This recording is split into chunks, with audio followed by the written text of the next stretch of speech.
नमस्कार, मी स्वाती तुमचे सर्वांचे स्वागत करते स्वातीस मराठी रेसिपीमध्ये। तर आज आपल्याला बनवायचे आहेत उपवासाचे साबुदाणा आणि बटाटा चकली। तर बघू शकता तुम्ही तेलामध्ये टाकताच आपली चकली छान फुलत आहे। छान खुसखुशीत खमंग अशी आपली उपवासाची साबुदाणा बटाटा चकली।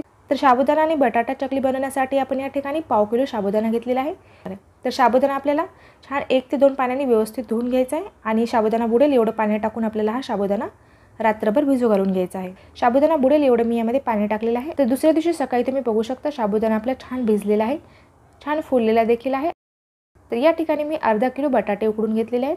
तर पाव किलो साबुदाण्यासाठी आपल्याला या ठिकाणी अर्धा किलो बटाटे वापरायचे आहेत, म्हणजेच साबुदाण्याच्या दुप्पट आपल्याला या ठिकाणी बटाट्याचा वापर करायचा आहे। आता हे बटाटे आपल्याला किसणीने किसून घ्यायचे आहेत।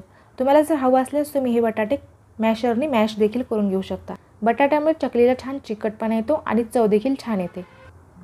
तर मी बटाटे सर्व किसून घेतलेले आहेत।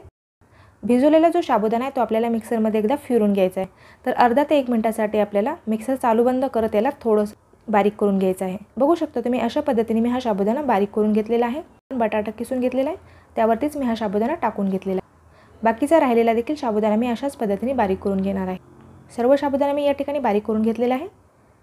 आता यामध्ये आपल्याला टाकायचे उपवासाचे शेंदे मीठ। तुम्ही नॉर्मल साधं मीठ देखील टाकू शकता। तर चवीनुसार मी या ठिकाणी मीठ टाकलेलं आहे 1 चमचा। त्याचबरोबर आपण अर्धा चमचा लाल तिखट टाकलेला आहे। तुम्हाला हवं असल्यास तुम्ही हिरवी मिरची देखील मिक्सरमध्ये बारीक करून टाकू शकता। आता हे सर्व मिश्रण आपल्याला एकजीव करून घ्यायचं आहे। याला आपल्याला छान मळून एक गोळा तयार करून घ्यायचा आहे। तर बघू शकता तुम्ही अशा पद्धतीने मी याचा एक गोळा तयार करून घेतलेला आहे। लाल चटणी टाकल्यामुळे याला रंग देखील छान आलेला आहे। आता आपल्याला याच्या चकल्या तयार करून घ्यायच्या आहेत। तर या ठिकाणी मी सोरा घेतलेला आहे आणि त्यामध्ये आपण चकलीचे जी प्लेट आहे ते टाकून घेतलेलं आहे। सोऱ्यामध्ये जेवढं बसेल तेवढं मिश्रण आपल्याला भरून घ्यायचं आहे आणि आपल्याला याच्या चकल्या तयार करून घ्यायच्या आहेत। मी या चकल्या उन्हामध्ये वाळून घेणार आहे। गच्चीवरती मी एक पॉलिथिन अंथरलेलं आहे आणि त्यावरती आता आपल्याला चकल्या तयार करून घ्यायच्या आहेत। तर बघू शकता एकदम इझिली अशा आपल्या ह्या चकल्या तयार होत आहेत।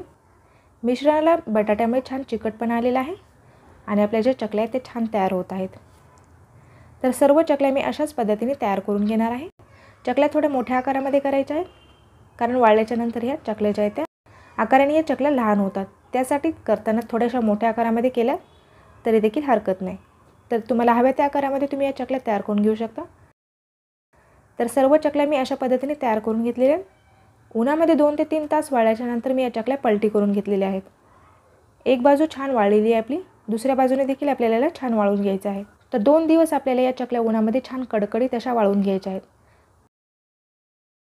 2 दिवस मी या चकल्या उन्हामध्ये छान वाळून घेतलेल्या आहेत। बघू शकता तुम्ही उपवासाच्या हे बटाटा आणि साबुदाणा चकली एकदम छान तयार झालेली आहे। रंग देखील छान आलेला आहे। तर वाळल्याच्या नंतर या चकलीचा जो आकार आहे तो थोडासा लहान झालेला आहे। तर एकदम मस्त अशी आपली ही उपवासाची साबुदाणा बटाटा चकली तयार झालेली आहे। तुम्ही या चकल्या वर्षभरासाठी स्टोअर करून देखील ठेवू शकता। आता आपल्याला या चकल्या तळून देखील बघायच्या आहे। तर त्यासाठी गॅसवरती मी कढई ठेवलेली आहे, त्यामध्ये मी तेल ठेवलेलं आहे तापवण्यासाठी आणि तेल छान तापल्याच्या नंतर आपण यामध्ये चकली सोडून घेणार आहोत।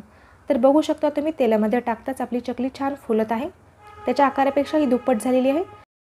छान खुसखुशीत खमंग अशी उपवासाची साबुदाणा आणि बटाटा चकली आपली तयार झालेली आहे।